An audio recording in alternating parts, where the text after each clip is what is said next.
Hello friends, आप सभी लोगों का स्वागत है आपके अपने YouTube channel rice smart Hindi पर। मैं के राहुल, आपका बायोलॉजी और केमिस्ट्री मेंटोर। तो आज इस क्रम में हम प्रैक्टिस करेंगे और उससे पहले कॉन्सेप्ट पढ़ेंगे हॉर्मोन्स के बारे में।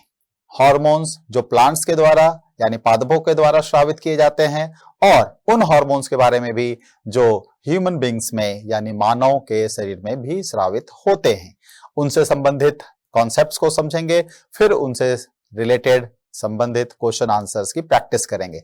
तो जल्दी से जल्दी इस वीडियो सेशन को अपने दोस्तों के साथ, अपने प्रियजनों के साथ शेयर कर दीजिए, क्योंकि खुशियां और ज्ञान बांटने से बढ़ती है। चलिए स्टार्ट करते हैं हम अपना आज का सेशन। तो आज जो हम डिस्कस करने जा रहे हैं वो है हमारा प्लांट हार्मोन्स और एनिमल हार्मोन्स। एनिमल हार्मोन्स में भी हम ह्यूमंस के हार्मोन्स की बात करेंगे, ठीक है। तो सबसे पहले हम पढ़ रहे हैं प्लांट हार्मोन्स, पादपों में स्रावित होने वाले हार्मोन्स के बारे में, ठीक है। तो इसमें आते हैं पहले कि प्लांट ग्रोथ रेगुलेटर्स, इसका इतिहास थोड़ा देखते हैं। रेगुलेटर्स जैसे फैन का रेगुलेटर होता है ना, फैन से हम क्या कर सकते हैं, स्पीड बढ़ा भी सकते हैं फैन की और इसकी स्पीड कम भी कर सकते हैं, नहीं तो वैसे ही यहां भी तो ग्रोथ रेगुलेटर यानी ऐसे केमिकल्स जो ग्रोथ को बढ़ाते भी हैं या ग्रोथ को कम भी कर सकते हैं। हम दोनों की चर्चा इस सेगमेंट में करेंगे। तो प्लांट ग्रोथ रेगुलेटर्स कहता है इसका इतिहास क्या है, कैसे ये कॉन्सेप्ट लोगों के सामने आया। तो कहता है ये तब स्टार्ट हुआ जब चार्ल्स डार्विन और उनके बेटे फ्रांसिस डार्विन ने एक एक्सपेरिमेंट के दौरान ये देखा कि कोलियोप्टाइल्स ऑफ कैनरी ग्रास के कोलियोप्टाइल में कुछ अजीब तरह के बदलाव को महसूस किया। फिर उसको जब स्टडी किया तब ये कॉन्सेप्ट आया कि कुछ तो ऐसे केमिकल्स हैं जो प्लांट के ग्रोथ को कंट्रोल करते हैं, ठीक है। तो पादप वृद्धि नियामकों की खोज चार्ल्स डार्विन और उसके बेटे फ्रांसिस डार्विन के कैनरी घास के कोलियोप्टाइल के अवलोकन से शुरू हुई, ठीक है। तो ये सब यहां से कह सकते हैं एक नया अध्याय हमारा स्टार्ट हुआ, वो था प्लांट हार्मोन्स का, पादप हार्मोन्स का।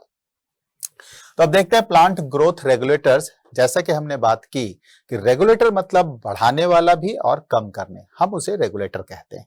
तो यहां पर भी दो तरह के प्लांट ग्रोथ रेगुलेटर्स हो जाएंगे, यानी पादप वृद्धि नियामक दो तरह के हो जाएंगे। एक जो ग्रोथ को प्रमोट करेगा, ठीक है, तो उसे कहा ग्रोथ प्रमोटर्स यानी विकास प्रवर्तक, और दूसरा जो ग्रोथ को रोकेगा तो ग्रोथ इनहिबिटर्स या विकास अवरोधक। हमारे जीवन में भी ऐसे कई लोग होते हैं जो हमें आगे बढ़ने में मदद करते हैं और कुछ ऐसे भी होते हैं जो हमें आगे बढ़ने से रोकते हैं, आगे बढ़ने से रोकने की कोशिश में लगे रहते हैं, ठीक है। तो कुछ हमें सपोर्ट करते हैं और कुछ हमें डिमोटिवेट करते हैं। तो यहां पर भी ऐसा ही। तो ग्रोथ प्रमोटर्स, हम सबसे पहले ग्रोथ प्रमोटर्स की बात करेंगे, फिर ग्रोथ इनहिबिटर्स की भी बात करेंगे। तो प्लांट ग्रोथ रेगुलेटर्स के अंदर हमारा यहां पर जो है वो है प्लांट ग्रोथ प्रोमोटर्स, ठीक है। तो प्लांट ग्रोथ प्रोमोटर्स कौन कौन से हैं? Auxins, gibberellins, cytokinins, florigens and traumatins. ये 5 प्लांट ग्रोथ प्रमोटर्स हैं।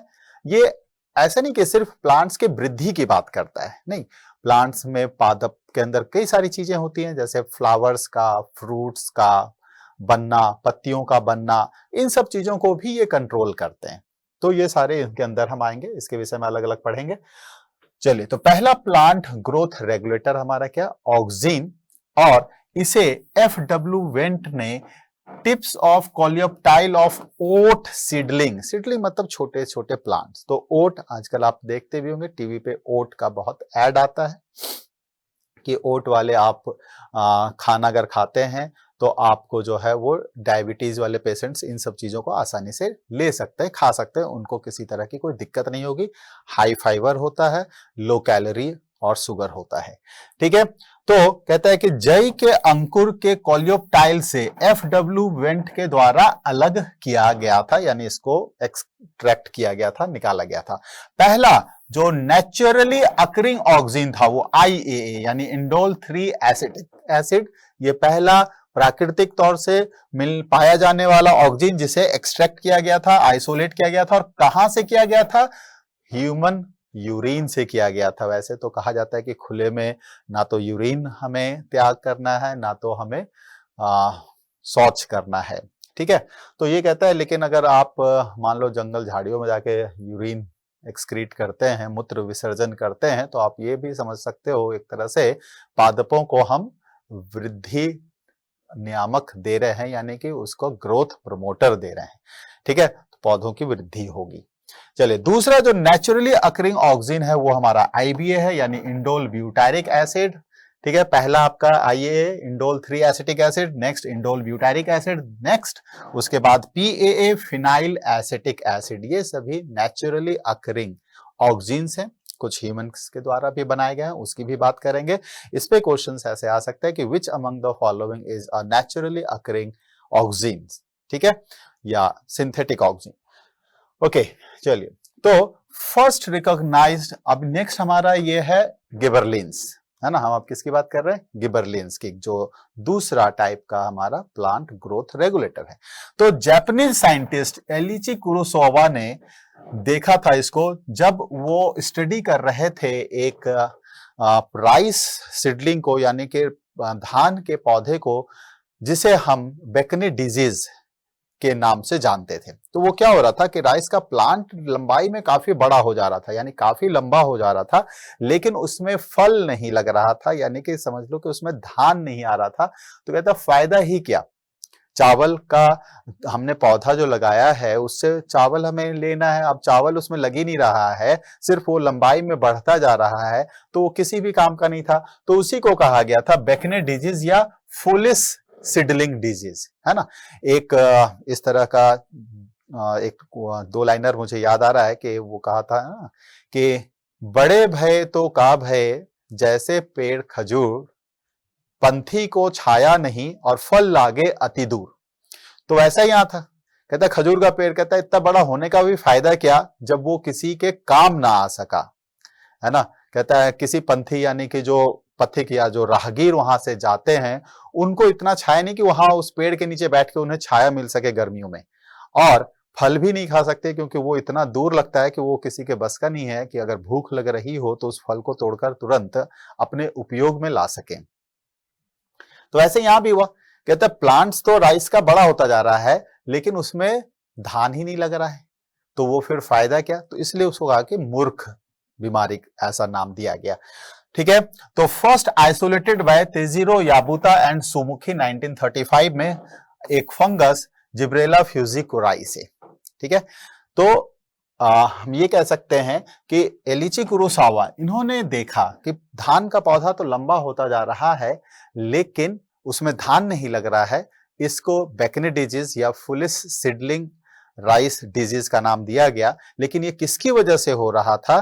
तो एक फंगस था जिब्रेला फ्यूजिकुराई, इसकी वजह से हो रहा था। और इस चीज को कि उस फंगस के अंदर से जो केमिकल था उस चीज को सबसे पहले आइसोलेट किया किसने? तो तेजिरो याबुता एंड सुमुखी ने 1935 में, तेजिरो याबुता एंड सुमुखी ने। तो इस बेकनी डिजीज का कारक कौन था? तो एक कवक, एक फंगस, जिब्रेला फ्यूजिकुराई या गिब्रेला फ्यूजिकुराई। बढ़ते हैं आगे। नेक्स्ट हमारा जो है वो थर्ड वन साइटोकाइनिन्स, ये सेल डिवीजन यानी कि कोशिका विभाजन से संबंधित है। तो इसे डिस्कवर्ड किया कार्लोस मिलर एंड स्कूग ने, और नाम उस समय इसका रखा गया था काइनेटिन, ठीक है। तो कार्लोस मिलर एंड स्कूग ने काइनेटिन के रूप में इसको ऑटोक्लेव्ड हेरिंग स्पर्म डीएनए, अब ये बड़ा लंबा चौड़ा सा नाम दिख रहा है, जो नॉन साइंस साइड के बच्चे उनके लिए थोड़ी दिक्कत होगी। तो ज्यादा कुछ नहीं, देखो यहाँ हेरिंग हमें समझना है, स्पर्म तो मालूम ही है, मेल के अंदर स्पर्म बनते हैं जो ये कह सकते हैं लार्जेस्ट सिंगल सेल होता है, और ये हमारा डीएनए एक ऐसी संरचना जिसके अंदर हमारे सारे वंशाणुगत जो गुण होती हैं वो लिखी होती हैं, और इसी से एक वंश से दूसरे वंश में जो है गुणों का आगे आदान प्रदान होता रहता है। तो हेरिंग बेसिकली एक फिश है, ये इंडिया के अंदर भी मिलती है, बंगाल, उड़ीसा, इन सबों में बड़ा ही फेमस है ना। हिल्सा मछली के नाम से हम जानते हैं इसे, इंडिया के अंदर कॉमनली हम किस नाम से इसे जानते हैं, हिल्सा मछली के नाम से जानते हैं। तो कहता है उसी के स्पर्म के डीएनए से सबसे पहले ये साइटोकाइनिन निकाला गया था, जिसका नाम उस समय काइनेटिन रखा गया था। The name cytokinin was given by Latham. तो बाद में कहा ना, उस समय तो ये काइनेटिन के रूप में इसको देखा गया, बाद में इसका नाम साइटोकाइनिन ये किसने रखा, लेथम ने रखा। First naturally occurring cytokinin is zeatin. जो नेचुरली अकरिंग साइटोकाइनिन था वो हमारा क्या नाम है, जियाटिन, प्राकृतिक तौर से पाया जाने वाला। जैसे हमने बात की थी एसिटिक एसिड की, तो पहला प्राकृतिक तौर से पाया जाने वाला ऑक्सीजन की जो जानकारी हमें मिली वो थी IAA यानी इंडोल 3 एसिटिक एसिड या सिंपली इंडोल एसिटिक एसिड। ठीक है, तो वैसे ही प्राकृतिक तौर से पहला जानकारी में आया साइटोकाइनिन, इसका नाम था जियाटिन। ठीक है, तो इन सभी को हम याद रखेंगे, ये सब इंपॉर्टेंट पॉइंट्स हैं जिसपे काफी सारे MCQs बन सकते हैं। नेक्स्ट जो हमारा है वो है फ्लोरीजेन। नाम से ही पता चल रहा है, फ्लोरी वर्ड फ्लावर से संबंधित है, ऐसा कुछ तो जरूर कनेक्शन आपको दिख रहा होगा। तो हम इसे कह सकते हैं कि ये फ्लावर्स के उत्पाद से संबंधित है, यानी ये फ्लावर्स के ग्रोथ को बढ़ाता है। तो they are formed in the leaves, बनते हैं पत्तियों में, लेकिन helps in blooming of the flowers, ये फूल के खिलने में बनते हैं। निर्माण फूल के बनने में ये मदद करते हैं। और इनका निर्माण कहाँ होता है, निर्माण होता है पत्तियों में। तो पत्तियों में निर्माण होकर फूलों को खिलाने में ये मदद करते हैं, तो वो क्या है, फ्लोरीजेन। नेक्स्ट है ट्रोटोमिन, है ना। कई बार आपने देखा होगा कि न्यूज में सुना होगा, कहीं कोई एक्सीडेंट हो जाता है तो वहां जो घायल लोग होते हैं, ये एक्सीडेंट कोई ऐसा नहीं कि रोड एक्सीडेंट, कई बार पुराना घर बिल्डिंग होता है टूट जाता है, उस एक्सीडेंट उस हादसे में भी कुछ लोग जब घायल हो जाते हैं तो ये न्यूज में आप सुनेंगे कि उसे जो है ट्रॉमा सेंटर लेकर गए हैं। तो वैसा ही है, ट्रॉमा मतलब एक ऐसी जगह जहां पर घायल लोगों की जो है वो एक तुरंत चिकित्सा की जाती है।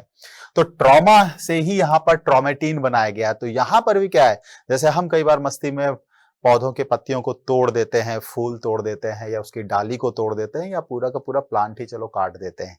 तो ये उनके लिए एक ऐसा स्टेज है जिसे हम ट्रॉमा कह सकते हैं, कि उस समय वो घायल हुए। अब उसका इलाज कोई इंसान तो करता नहीं है ना। हमने जानवरों के डॉक्टर देखे, इंसानों के डॉक्टर देखे, लेकिन कोई पौधों का डॉक्टर जैसा ऐसा तो हमने कभी कोई वर्ड सुना भी नहीं है। तो पौधे अपने अंदर खुद इस तरह के हार्मोन्स का सिक्रेशन करते हैं जो उस घायल अंग को रिपेयर करने में मदद करते हैं, जहां पर इनका टिश्यू या सेल जो डैमेज हुआ है ये उसके रिपेयरिंग में मदद करता है। तो ये है ट्रामेटिन। तो secreted in response to wound और इंजरी इन द प्लांट्स, जो किसी तरह की इंजरी तोड़ फोड़ जो प्लांट्स में होती है, चाहे वो मैनमेड हो नेचुरली हो, तो उस के रिस्पॉन्स में इसका सिक्रेशन शुरू होता है। तो it is a precursor of traumatic acid, जिसे वुंड हार्मोन के नाम से भी जानते हैं, अपीयर्स अराउंड द वुंड। तो जहां पर प्लांट्स में चोट लगा है, यानी कह लो कि उसको डैमेज हुआ है, उसके सराउंडिंग के सेल्स में हमारा क्या होता है, ट्रॉमेटिक एसिड या कि वुंड हार्मोन, जो कि एक प्रिकर्सर है ट्रॉमेटिन का, अग्रदूत जिसे कह सकते हैं। कहते हैं ना, आने से पहले कोई, जैसे कोई बड़ा आदमी आता है तो उसके पहले उसके दूसरे छोटे मातहत उसके सहयोगी आते हैं और वो मुआयना करते हैं, फिर बड़ा लोग वहां पहुंचता है। तो ऐसे ही यहां पर है। तो ये प्रिकर्सर जो अग्रसर है, ये क्या है, ट्रॉमेटिक एसिड या वुंड हार्मोन, जो उस घाव के चारों ओर बनने शुरू हो जाते हैं और पादप से होने वाले नुकसान को कम कर देते हैं। ठीक है, तो किसी भी तरह के चोट से बचाने के लिए ट्रॉमेटिन वहां पर काम करता है। तो ये 5 हमारे थे ग्रोथ रेगुलेटर्स। लेकिन अब हमारे क्या है, उसके अंदर ग्रोथ प्रमोटर्स। अब हमारे पास 2 ऐसे हैं जो कि क्या है, ग्रोथ इनहिबिटर्स। तो अब हम बात करते हैं ग्रोथ इनहिबिटर्स। तो 2 हमारे पास ग्रोथ इनहिबिटर्स है, एक है आपका इथाइलिन और दूसरा है एब्सिसिक एसिड, जिसे हम ABA शॉर्टकट में कहते हैं। तो ethylene and abscisic acid, these are the 2 growth inhibitors. हमारे पास 5 growth promoters and 2 growth inhibitors, total मिला के 7 हॉर्मोन्स जो बड़े इफेक्टिव हैं प्लांट्स में, इसकी चर्चा हम कर रहे हैं। तो पहला इसमें आ गया इथाइलिन। इथाइलिन का फॉर्मूला देखें तो ये होता है CH2 डबल बॉन्ड CH2, या फिर आप इसको सीधा सीधा लिख सकते हैं C2H4, और इसे आप IUPAC नेम में इथीन कहेंगे, ये कॉमन नेम में इथाइलिन कहलाता है। और ये क्या है, कहता है एक अकेला ऐसा ग्रोथ रेगुलेटर, चाहे हम बात करें ग्रोथ प्रमोटर्स की या बात करें ग्रोथ इनहिबिटर्स की, यानी जो टोटल 7 टाइप्स हम देख रहे हैं उसमें से ये अकेला ऐसा है जो गैसियस स्टेट में होता है, गैसीय अवस्था में मिलता है, बाकी सभी लिक्विड स्टेट यानी तरल अवस्था में होते हैं। ठीक है, it is a naturally fruit ripening hormone. Naturally, प्राकृतिक तौर से जब पौधों में फल पकने का समय आता है तो उस समय इथाइलिन गैस जो है पौधों के अंदर बहुत ज्यादा मात्रा में बनने लगता है, और यही इथाइलिन गैस फिर प्राकृतिक तौर से उन फल को पकाता है। लेकिन आजकल क्या है, हम तो ज्यादातर कृत्रिम तरीके से फलों को पकाते हैं, चाहे वो आम हो, केले हो, इन सब को। तो अब देखो, आम का बागान कहीं होता है, गार्डन यानी उसका हॉर्टिकल्चर कह लो, कि वहां से लेकर दूसरे भारत के कोने में पहुंचते हैं। केला ज्यादातर साउथ के अंदर बनता है, वो यहाँ नॉर्थ तक पहुंचता है। अगर पके हुए फलों का ट्रांसपोर्टेशन किया जाए तो रास्ते में ही वो खत्म हो जाएंगे, सड़गल जाएंगे। इसलिए कच्चे यानी जब वो पके नहीं होते उस समय उसको तोड़कर भेज दिया जाता है ट्रांसपोर्टेशन से, फिर उनको कृत्रिम तरीके से वहां पकाया जाता है जहां उसकी मार्केटिंग करनी है। तो एसिटिलीन जो है ये आर्टिफिशियल तौर से पकाने के लिए यूज किया जाता है। तो acetylene is synthetic fruit ripening hormone. Hormone तो नहीं कह सकते, केमिकल है, तो आर्टिफिशियल फ्रूट राइपनिंग केमिकल आप इसको कह दीजिए। ठीक है, तो एसिटिलीन ये आपका होता है CH ट्रिपल बॉन्ड CH, या फिर इसे आप C2H2 कह सकते हैं, और IUPAC नेम में इसे हम इथाइन कहते हैं। ठीक है, तो ये आर्टिफिशियल फ्रूट राइपनिंग के लिए यूज किया जाता है। आप लोगों ने सुना भी होगा कि कई बार कैल्शियम कार्बाइड CaC2 है ना, ये क्या होता है, कैल्शियम कार्बाइड।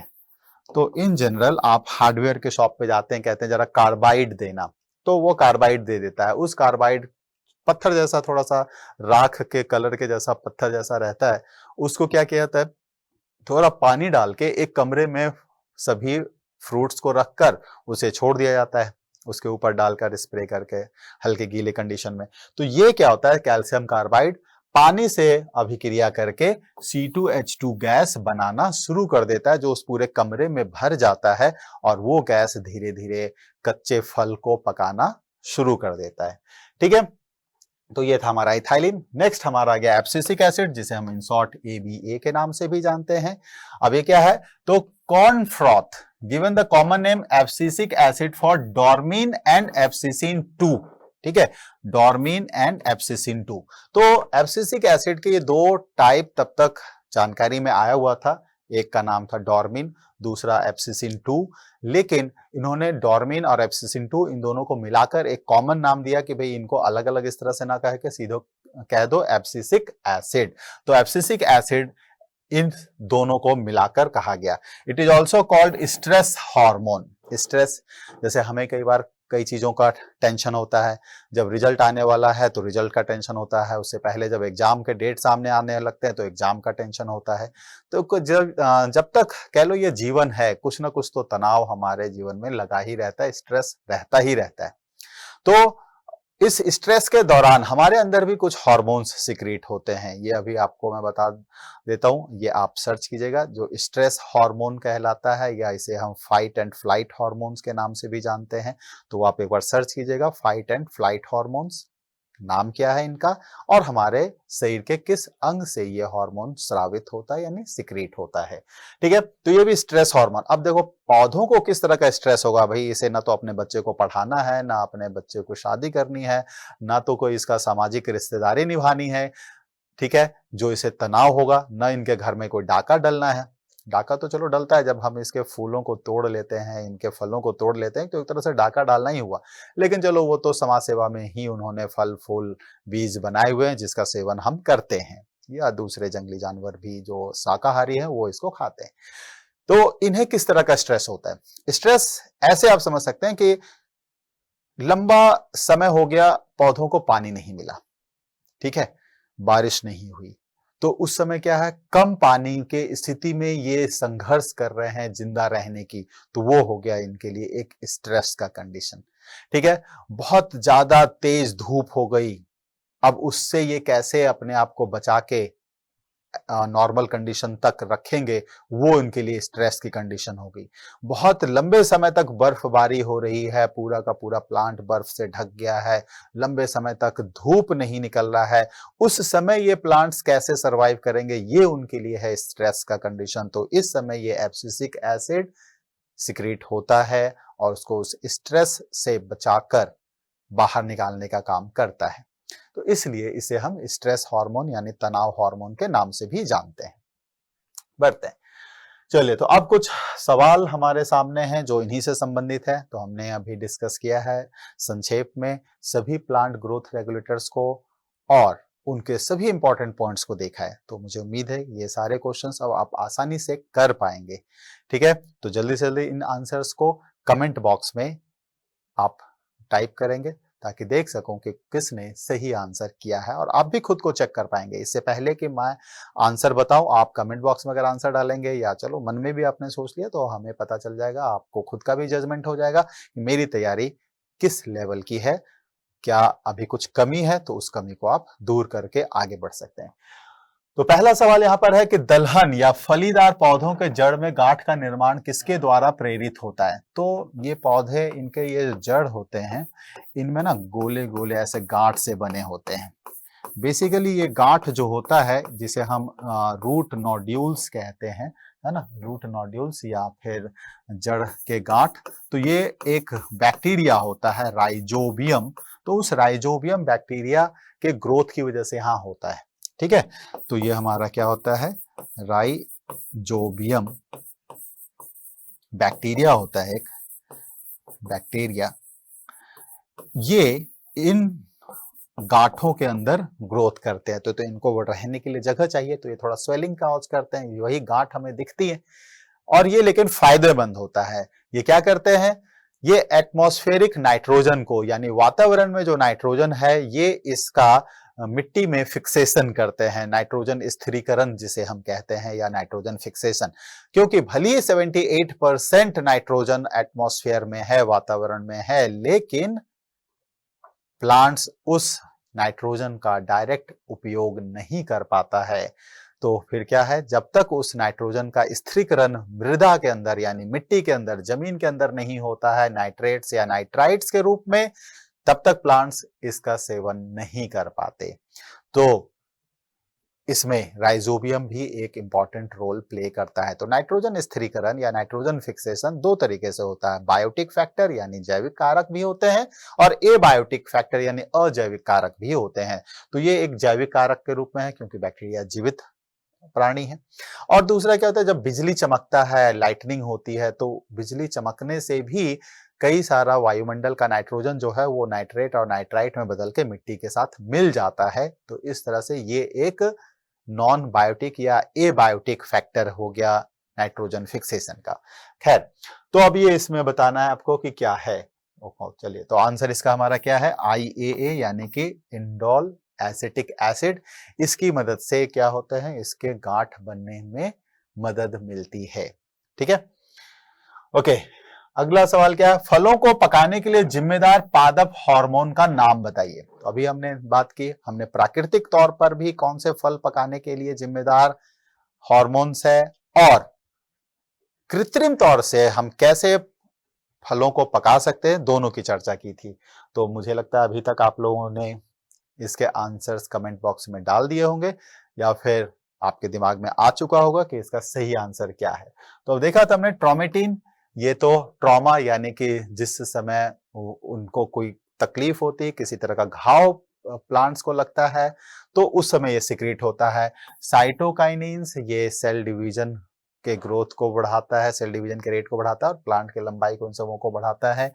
एथिलीन, ये एक अकेला गैसियस अवस्था में पाए जाने वाला पादप हार्मोन है, और ये एक प्राकृतिक तौर से फलों को पकाने में मदद करता है। तो इसलिए सही आंसर हमारा क्या हो जाएगा, एथिलीन। ऑक्सिन, तो ऑक्सिन ये बेसिकली क्या होता है, ये एपिकल डोर्मेंसी यानी प्लांट्स की लंबाई को तेजी से बढ़ाने में मदद करता है। जिबरेलिन्स ये भी प्लांट की लंबाई को बढ़ाता है। लेकिन दो नोड, तो क्या होता है प्लांट्स में अगर आप देखेंगे तो यहाँ गांठें बनी होती हैं, इन गांठों को हम क्या कहते हैं, नोड्स कहते हैं। तो ये गांठें कहलाती है नोड्स, और गांठों के बीच की जो ये दूरी है इसे कहते हैं हम इंटर नोड्स। तो नोड्स और इंटर नोड्स, तो यहां पर इस लंबाई अगर बढ़ेगी इंटर नोड की तो प्लांट की भी लंबाई अपने आप बढ़नी शुरू हो जाएगी। तो जिबरेलिन्स ये सब इसमें मदद करता है। ठीक है, बढ़ते अपने अगले सवाल की तरफ। कौन सा पादप हार्मोन आरएनए तथा प्रोटीन बनाने में सहायक होता है? तो प्लांट्स के अंदर आरएनए बनाने में भी ये मदद करता है और साथ ही प्रोटीन बनाने में भी मदद करता है। तो ये कौन सा ऐसा हार्मोन है? क्या ये एथिलीन है, जिबरेलिन्स है, ऑक्सीन्स है या साइटोकाइनिन्स है? जल्दी से बताएंगे, फटाफट से कमेंट बॉक्स में कमेंट कीजिए कि इसका सही आंसर क्या है। आप लोगों की प्रेजेंस भी लगेगी कि चलो किसने सीरियसली इस वीडियो को देखा है और सभी सवालों का जवाब दिया है। तो इसका सही आंसर हमारा है साइटोकाइनिन्स। चलिए बढ़ते हैं आगे। कौन सा हार्मोन पत्तियों में बनता है और फूलों के खिलने में मदद करता है? तो हमने अभी इसको देखा था, पत्तियों में बनता है लेकिन वो फूलों के खिलने में मदद करता है, यानी फ्लावर्स ब्लूमिंग में मदद करता है। तो फ्लावर से संबंधित यहां पर किस तरह का नाम मिलता जुलता है? तो फ्लावर और फ्लोरिजेन, ट्रोमेटिन, ऑक्सिन या नन ऑफ दीज। तो हमें मालूम है कि यहाँ पर फ्लावर से मिलता जुलता कौन सा नाम है? फ्लोरिजेन। ठीक है, फ्लोरा, फ्लोरिजेन। तो सही आंसर इसका हमारा क्या हो गया? फ्लोरिजेन। ठीक है, तो फ्लोरिजेन जो पत्तियों में बनता है लेकिन फूलों को खिलने में मदद करता है। नेक्स्ट सवाल हमारा क्या है? निम्नलिखित में से कौन सा हार्मोन ऑक्सीन की उपस्थिति में कोशिका विभाजन और विकास में सहायता करता है? तो कोशिका विभाजन, बार बार आपने चर्चा की कि जैसे कहा साइटो टर्म कोशिका के लिए आता है और काइनिन मतलब डिवीजन। तो साइटोकाइनिन ये कोशिका विभाजन बहुत तेजी से करता है और पौधों की वृद्धि में मदद करता है। तो बताइए क्या होगा इसमें? एथिलीन होगा, गिबरेलिन्स है, साइटोकाइनिन्स है या फ्लोरिजेन है? लगभग सभी हार्मोन्स के विषय में हमने कुछ ना कुछ लगातार पढ़ा है। अब तक तो दिमाग में प्रॉपर एक इंप्रेशन, एक परमानेंट इंप्रेशन बन गया होगा, एक अस्थाई छाप आपके दिमाग में पड़ गया होगा कि किस हार्मोन से कौन सा काम होता है।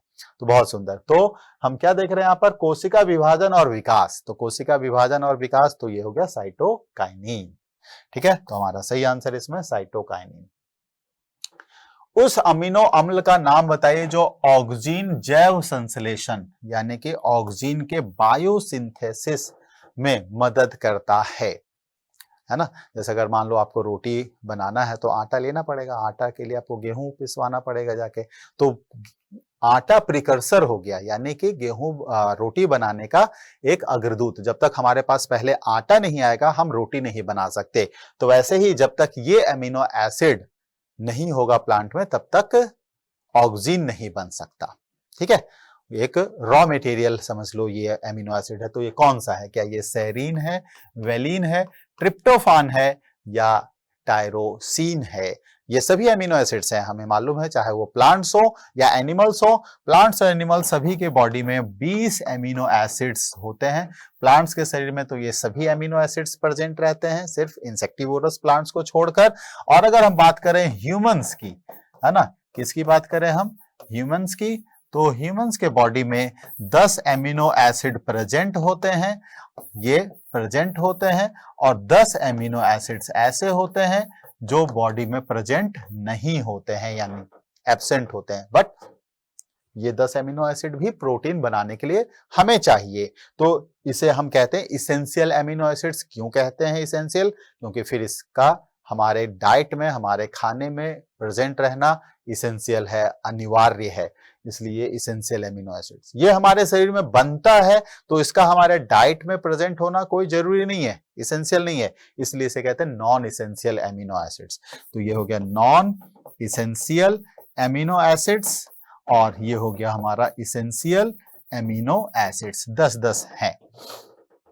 तो ये सारे सेरीन, वेलिन, ट्रिप्टोफान, टायरोसिन, ये सभी अमीनो एसिड्स हैं। लेकिन इसमें से कौन सा अमीनो एसिड्स है जो ऑक्सीन के प्रिकर्सर के रूप में काम करता है? तो ये हमारा ट्रिप्टोफान। ठीक है, तो tryptophan is the correct answer for this.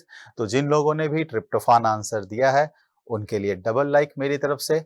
और अभी तक अगर आपने इस सेशन को लाइक नहीं किया है तो जल्दी से जल्दी सेशन को लाइक कर लीजिए। शेयर नहीं किया है तो शेयर कर दीजिए अपने दोस्तों के साथ, क्योंकि खुशियां और ज्ञान तो बांटने से बढ़ती है। ठीक है, तो जल्दी से शेयर कीजिए, लाइक कीजिए और आगे क्वेश्चन की तरफ अपने दिमाग लगाइए। प्राकृतिक रूप से पाए जाने वाले पहले साइटोकाइनिन्स का नाम बताइए। Name the first naturally occurring cytokinins. प्राकृतिक तौर से नेचुरली अकरिंग पहला साइटोकाइनिन कौन सा था? तो हमने देखा था कि ये हमारा क्या है, जियाटीन है ना। नियोजेंथिन, जियाटीन, जेंथोक्सिन, आइसोपेंटाइल एडेनिन, है ना। ये आपके 4 नाम ऑप्शन के तौर पे दिए गए हैं, लेकिन हमने देखा था इसमें एक ही है, वो है हमारा जियाटीन। तो zeatin is the correct answer for this, कि पहला प्राकृतिक तौर से पाया जाने वाला जो हमारा साइटोकाइनिन है वो है जियाटीन। ठीक है, चलिए आगे बढ़ते हैं। तो ये हमारा कुछ बड़े ही इंपॉर्टेंट सेगमेंट थे प्लांट हार्मोन्स के और उनसे रिलेटेड कुछ क्वेश्चंस। बाकी और सारे क्वेश्चंस आप प्रैक्टिस करेंगे, जितना ज्यादा आप प्रैक्टिस करेंगे उतना आपके अंदर परफेक्टनेस आएगी, है ना, क्योंकि practice makes a man perfect. तो हमने अभी एक बार पढ़ाई करी है, इसको फिर से एक बार आप देखेंगे, समझेंगे। क्वेश्चंस कुछ इंपॉर्टेंट हमने आपके साथ यहाँ पे डिस्कस किया, बाकी क्वेश्चंस आप अपने आप से ज्यादा प्रैक्टिस करेंगे, जितना प्रैक्टिस उतना बेहतर। तो अब हम बात कर रहे हैं ह्यूमन हार्मोन्स, ऐसे हार्मोन्स जो हमारे शरीर में सीक्रेट होते हैं। ठीक है, तो देखो हार्मोन्स क्या होता है। एक हमारा बॉडी के अंदर होता है जिसे हम कहते हैं एंजाइम्स, ठीक है, और ये है हमारा हार्मोन्स। तो एंजाइम्स और हार्मोन्स में क्या अंतर है? दोनों जिससे सीक्रेट होते हैं उसे हम ग्लैंड कहते हैं। ठीक है, तो ग्लैंड से सीक्रेट होता है, ग्लैंड से भी सीक्रेट होता है हार्मोन, और ग्लैंड से ही सीक्रेट होता है एंजाइम। लेकिन फिर दोनों में क्या अंतर है, डिफरेंस क्या है? तो ये जो हमारा एंजाइम सीक्रेट करने वाला ग्लैंड होता है इसे हम कहते हैं एक्सोक्राइन ग्लैंड। ठीक है, और जो हार्मोन सीक्रेट करने वाला होता है ये कहलाता है एंडोक्राइन ग्लैंड। ठीक है, यानी इसे कहते हैं हम बहिस्रावी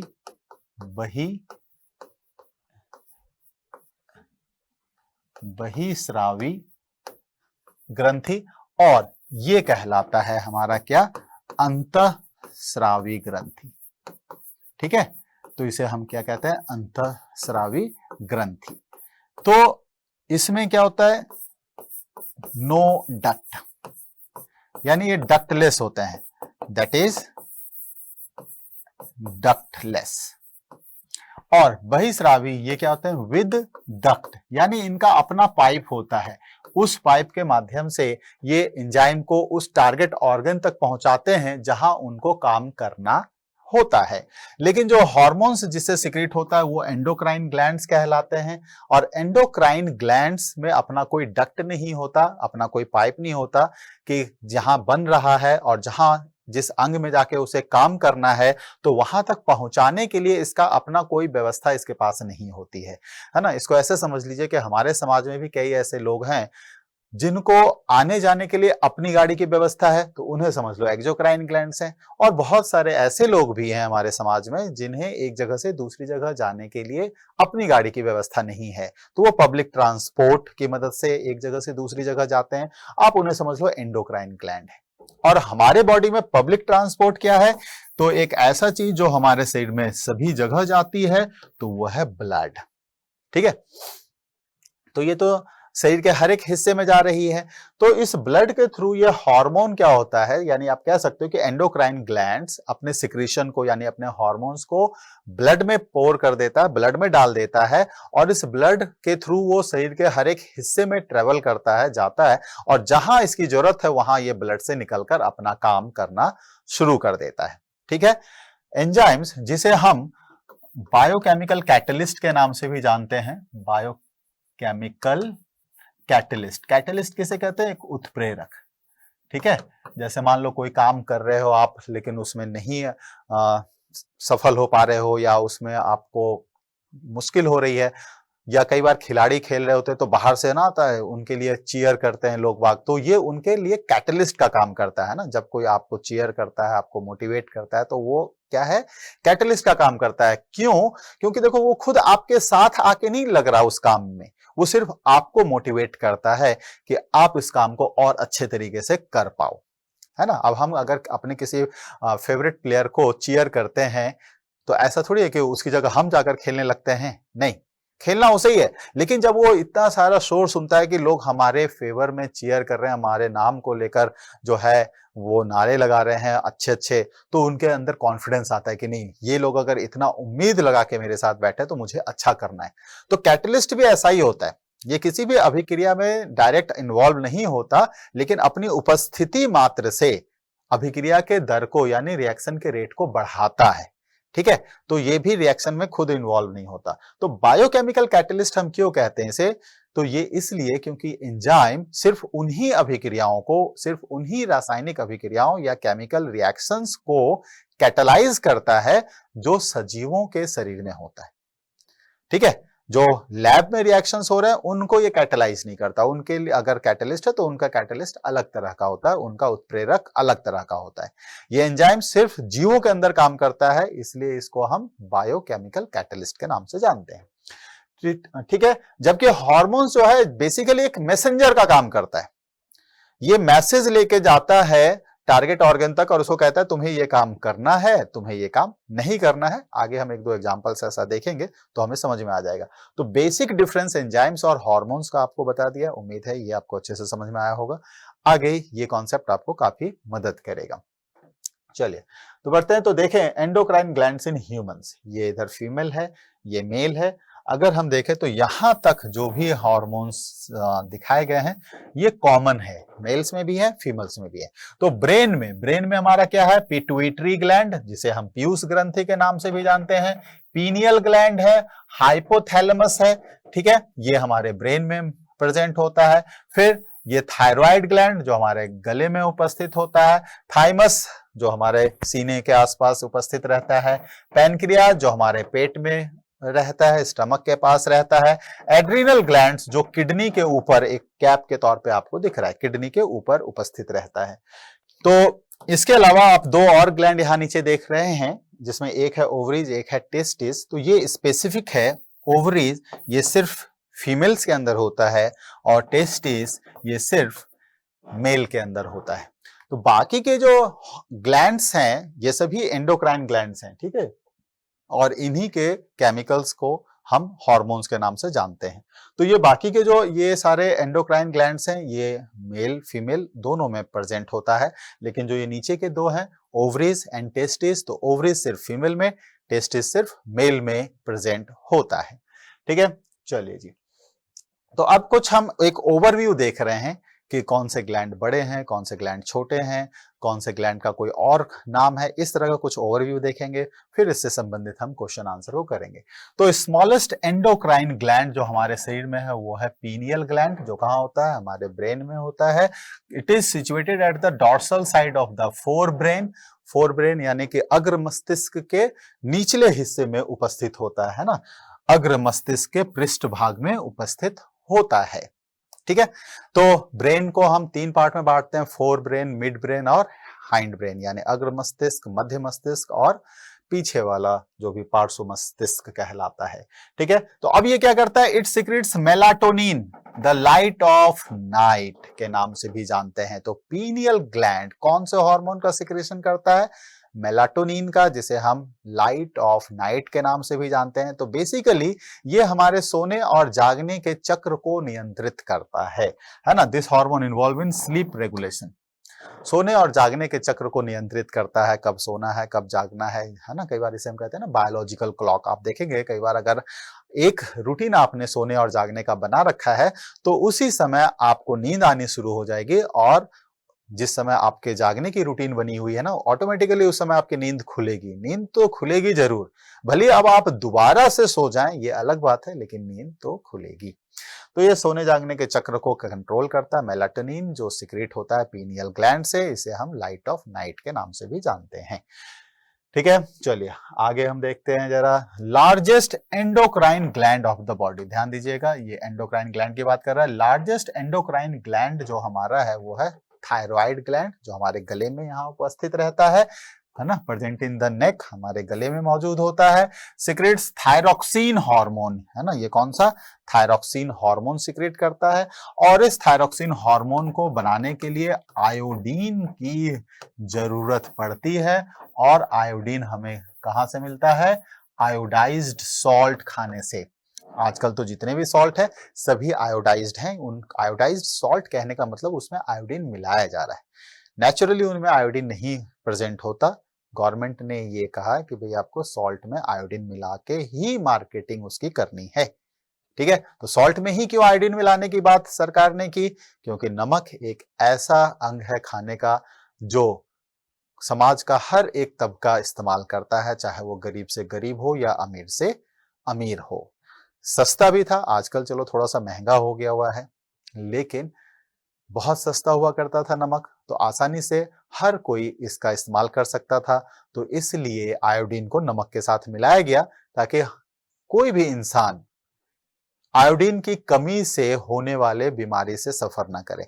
तो जब आयोडीन की कमी होती है तो थायराइड ग्लैंड जो है एबनॉर्मली स्वेल हो जाता है, और हमारा चूंकि ये थायराइड ग्लैंड गले में होता है तो हमारा गला भी स्वेल हो जाता है।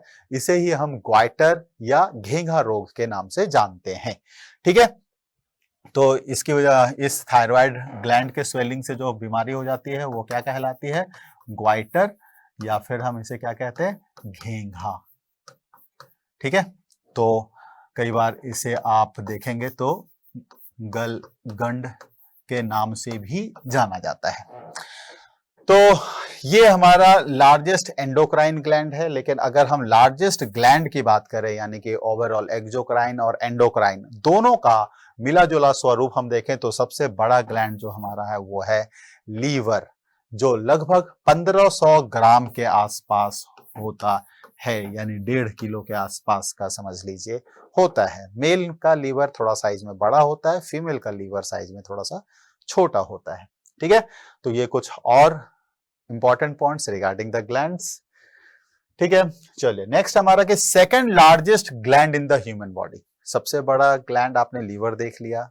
अगर हम एक्सोक्राइन एंडोक्राइन दोनों को मिलाकर कह रहे हैं तो यहां पे ध्यान देने वाली बात है, कंफ्यूजन होती है कई बार। अगर सीधा लार्जेस्ट ग्लैंड पूछा है, सबसे बड़ी ग्रंथि की बात कर रहा है, तो वो लीवर है यानी यकृत है। और अगर कहा जाए कि सबसे बड़ी अंतःस्रावी ग्रंथि कौन सी है, तो वो थायराइड ग्लैंड है। ठीक है, तो सेकंड लार्जेस्ट ग्लैंड जो है ये पैंक्रियाज है।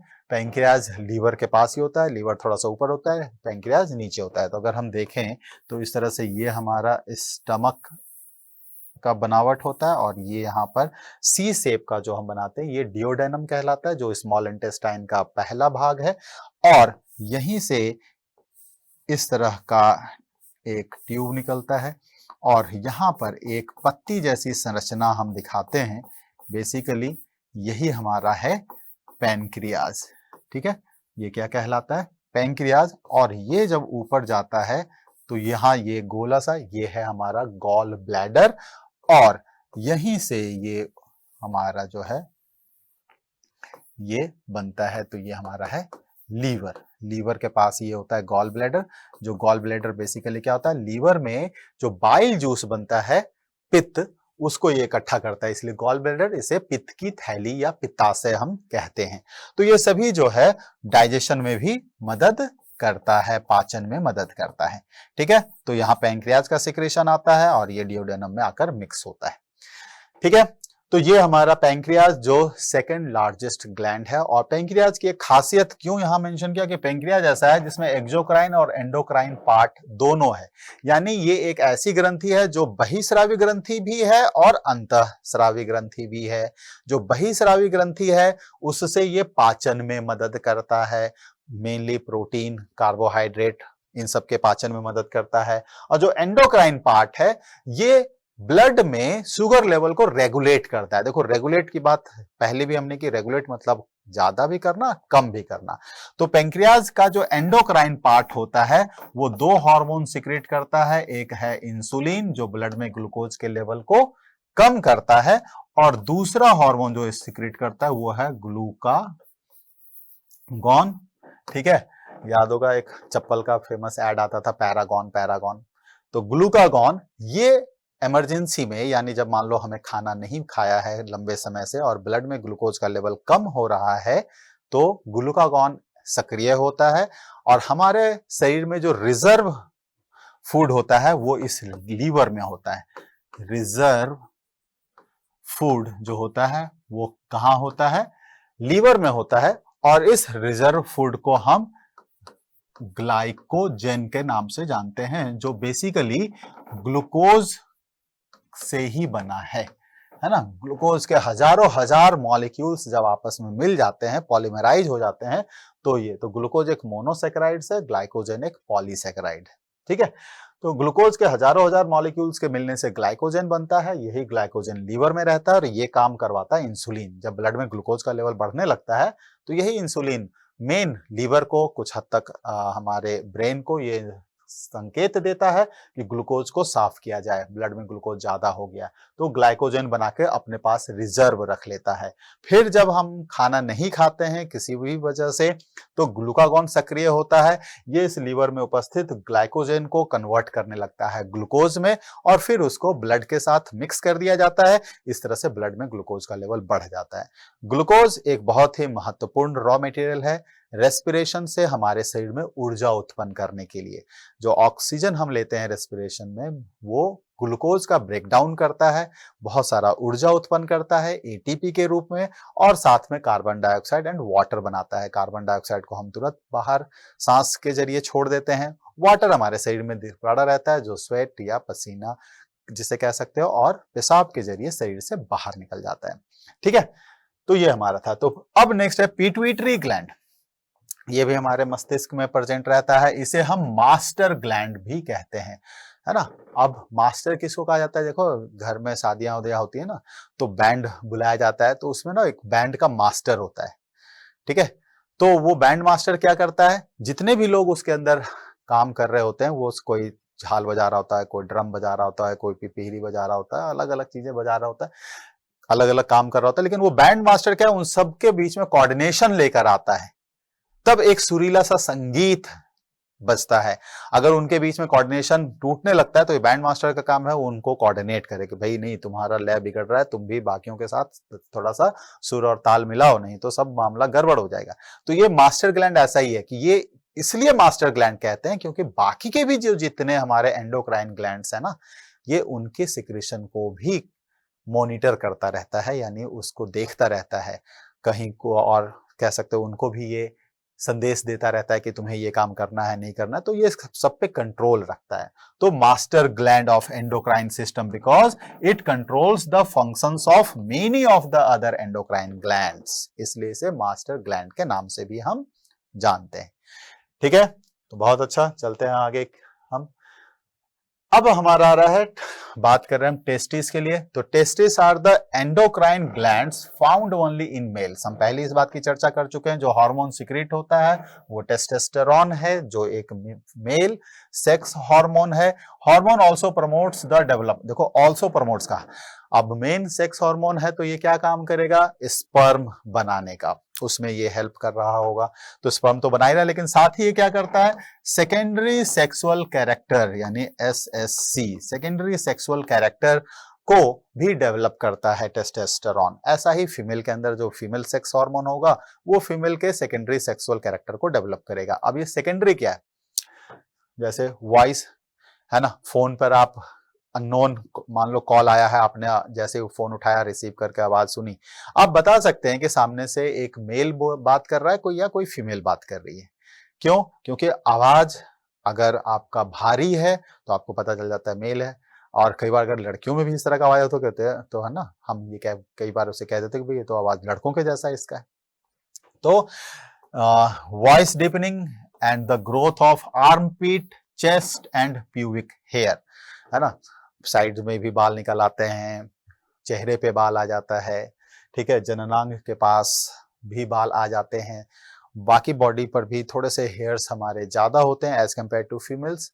ठीक है, बॉडी थोड़ा सा हमारा ज्यादा लंबा चौड़ा सा दिखता है फीमेल्स के रिस्पेक्ट में। तो ये सारे जो बदलाव हैं यही हमारी सेकेंडरी सेक्सुअल कैरेक्टर कहलाती हैं, जिसको आप सीधा सीधा कह सकते हैं कि जिस चीज को सुनकर या देखकर हम आइडेंटिफाई कर सकें कि ये मेल है या फीमेल है, वो सारे गुण जो हैं वो आ जाते हैं सेकेंडरी सेक्सुअल कैरेक्टर में, चाहे वो मेल का हो या फीमेल का हो। एक बाहरी ढांचा, बाहरी संरचना, ठीक है, या आवाज जिससे हम देखकर या सुनकर बता सकते हो कि ये मेल है या फीमेल है, वही सेकेंडरी सेक्सुअल कैरेक्टर में आता है। नेक्स्ट, तो अब बात करें हम ओवरीज की। Ovaries are the endocrine glands found only in females. हम पहले इसकी बात कर चुके हैं। अब ये भी सेक्स हार्मोन सिक्रीट करता है। कौन कौन सा है? तो एस्ट्रोजन एंड प्रोजेस्टेरॉन। ठीक है, तो progesterone is also secreted by adrenal cortex. और आपको बता दूं कि कुछ हद तक टेस्टोस्टेरॉन भी फीमेल में सिक्रीट होता है। ठीक है, तो फीमेल में टेस्टोस्टेरॉन का भी सिक्रीशन होता है, मात्रा बहुत कम रहती है, लेकिन यही मात्रा अगर ज्यादा हो जाती है किसी किसी फीमेल्स में तो हो सकता है मे भी आप लोगों ने देखा हो, नहीं तो अभी जिंदगी काफी बड़ी है, आप देखेंगे कि उनके भी है ना अपर लिप्स में, यानी कि मूछें जैसी बाल वहां थोड़ी घनी हो जाती हैं, है ना, थोड़े बहुत दाढ़ी वाले क्षेत्र में भी उनके बाल ज्यादा दिखने लगते हैं। तो आम फीमेल्स के रेस्पेक्ट में उनके मूछ और दाढ़ी जैसी बाल हमें दिखने शुरू हो जाती हैं। ठीक है, तो ये हमारा फीमेल्स के हॉर्मोन्स के बारे में बात था। नेक्स्ट, अब हमारे कुछ इससे संबंधित सवाल जवाब हैं। अब जल्दी से जल्दी इन क्वेश्चन आंसर का सेगमेंट हम खत्म करते हैं, समय होने को है क्लास का। निम्नलिखित में से कौन मानव शरीर में अंतःस्रावी ग्रंथि है, यानी एंडोक्राइन ग्लैंड है? श्वेत ग्रंथि, स्तन ग्रंथि, अश्रु ग्रंथि या पीयूष ग्रंथि? श्वेत ग्लैंड जो हमारे पूरे शरीर में भरा होता है ना, तलवे को, हाथ के या पैर के तलवे को छोड़ दें तो सभी जगह स्वेट ग्लैंड्स होता है, जहां से पसीने निकलते हैं, तो उसका अपना डक्ट होता है। तो स्वेट ग्लैंड यानी कि जो पसीने की ग्रंथि है वो तो एंडोक्राइन ग्लैंड नहीं है, क्योंकि बताया था एंडोक्राइन ग्लैंड्स जिनका डक्ट नहीं होता। ठीक है, मेमरी ग्लैंड्स यानी दूध वाली स्तन ग्रंथि, यानी जिस दूध निकलता है, इसके भी अपने डक्ट होते हैं, बिना डक्ट के ये नहीं जाता। लैक्राइमल ग्लैंड यानी आंसू निकलने वाली ग्रंथि जो हमारे आंखों के पास रहता है, इसका भी अपना एक डक्ट होता है, तो ये भी एक्सोक्राइन ग्लैंड होगा, एंडोक्राइन ग्लैंड नहीं होगा। पिट्यूटरी ग्लैंड या पीयूष ग्रंथि जो हमारे दिमाग में होता है और वहां से वो अपने सिक्रेशन को ब्लड के थ्रू भेजता है, इसका अपना कोई डक्ट नहीं होता। तो ऐसे ही ग्रंथियों को हम अंतःस्रावी ग्रंथि कहते हैं। तो सही आंसर हमारा क्या हो गया? पिट्यूटरी ग्लैंड यानी कि पीयूष ग्रंथि। बहुत सुंदर, चलिए बढ़ते अपने अगले सवाल की तरफ। मानव शरीर की सबसे छोटी ग्रंथि है, जल्दी से बताइए। हमने सबसे बड़ा सबसे छोटा सबको पढ़ा है, डिटेल में देखा है, तो जल्दी से जल्दी आप लोग कमेंट कीजिए इसका कि सबसे छोटी ग्रंथि कौन सी है। तो सबसे छोटी ग्रंथि बता दूं, वो भी हमारे दिमाग में ही उपस्थित था। सबसे छोटी ग्रंथि तो कौन सा है? पीनियल ग्रंथि, है ना, जो मेलाटोनिन हार्मोन सिक्रेट करता है, जिसे लाइट ऑफ नाइट के नाम से भी जानते हैं, और ये हमारे सोने जागने के चक्र को कंट्रोल करता है, नियंत्रित करता है। ठीक है, चलिए अगला सवाल हमारा है कि मानव शरीर में रक्त दाब किस अंतःस्रावी ग्रंथि द्वारा नियंत्रित होता है?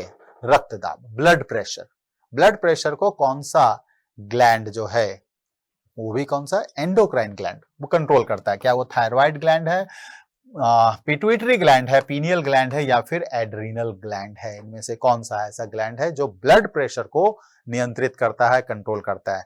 तो ये है हमारा एड्रीनल ग्लैंड। ठीक है, तो एड्रीनल ग्लैंड, ये रेनल टर्म जो आता है वो किडनी के लिए आता है। रेनल टर्म किसके लिए आता है? किडनी के लिए। तो ये हमारा किडनी होता है, ठीक है, और इसी किडनी के सर पर यहां पर हमारे क्या होता है? ताज लगा होता है। जो ये ताज इनके सर पर होता है, बेसिकली यही एड्रीनल ग्लैंड कहलाता है। ठीक है, तो किडनी के सर पे जो ताज है ये एड्रीनल ग्लैंड या अधिवृक्क ग्रंथि कहलाती है। यही जो अभी आपसे बात हमने की थी कि फाइट एंड फ्लाइट हार्मोन, जिसे स्ट्रेस हार्मोन भी कह सकते हैं, वो भी यहीं से सिक्रीट होता है। और ब्लड प्रेशर को कंट्रोल करने वाला हार्मोन वो भी इसी ग्लैंड से सिक्रेट होता है। ठीक है, तो सही आंसर हमारा होगा एड्रिनल ग्लैंड। नेक्स्ट आ गया वृद्धि हार्मोन किस अंतःस्रावी ग्रंथि द्वारा स्रावित होता है? क्या ये थायराइड है, पीयूष है, पीनियल है या अधिवृक्क ग्रंथि है? Thyroid gland, pituitary gland, pineal gland या एड्रिनल ग्लैंड? ग्रोथ हार्मोन, अब देखते हैं कई में हमारे ग्रोथ काफी अच्छी खासी लंबी चौड़ी होती है। अगर हम बात करें पंजाब और हरियाणा साइड के ज्योग्राफिकल रीजन की, तो वहां के लोग बाग ज्यादातर अन्य रीजन के हिसाब से काफी लंबे चौड़े होते हैं, उनकी कद काठ भी काफी लंबी चौड़ी होती है। अगर हम बात करें फिर पूर्वोत्तर राज्यों की, तो वहां पर थोड़े से छोटे हाइट के होते हैं, है ना, उनकी हाइट उतनी लंबी नहीं होती है। तो ग्रोथ हार्मोन यही लंबाई को कम ज्यादा करने में मददगार होता है। लेकिन क्या होता है, पादपों में जो ग्रोथ होता है, जो वृद्धि होती है, वो लाइफ टाइम चलती रहती है। बट इंसानों में जो ग्रोथ होता है या किसी भी अदर एनिमल्स की हम बात करें, तो एक पर्टिकुलर एज के बाद उनका ग्रोथ रुक जाता है, उनमें फर्दर वृद्धि नहीं होती है। तो ये ग्रोथ हार्मोन कहां से सिक्रेट होता है? तो ये ग्रोथ हार्मोन हमारा सिक्रेट होता है पिट्यूटरी ग्लैंड से। ठीक है, जिसे हम मास्टर ग्लैंड के नाम से भी जानते हैं। नेक्स्ट क्वेश्चन हमारा है, निम्नलिखित में से किस अंतःस्रावी ग्रंथि को मास्टर ग्रंथि के रूप में भी जाना जाता है? अभी अभी मैंने आपको उसकी चर्चा कर दी कि पीयूष ग्रंथि यानी पिट्यूटरी ग्लैंड, इसी को हम मास्टर ग्लैंड के नाम से भी जानते हैं। चलिए, बहुत ज्यादा इसमें जानने की जरूरत नहीं है। अगले क्वेश्चन पे, शरीर के सोने जागने का चक्र किस हार्मोन द्वारा नियंत्रित होता है? मेलाटोनिन है, कॉर्टिसोल है, प्रोजेस्टेरॉन है या थायरॉक्सिन है? तो ये क्या है? तो हमने भी देखा था कि पीनियल ग्लैंड ये मेलाटोनिन सिक्रीट करता है और यही कंट्रोल करता है हमारे सोने जागने के चक्र को, यानी कि स्लीप कंट्रोल करता है। ठीक है, तो मेलाटोनिन है।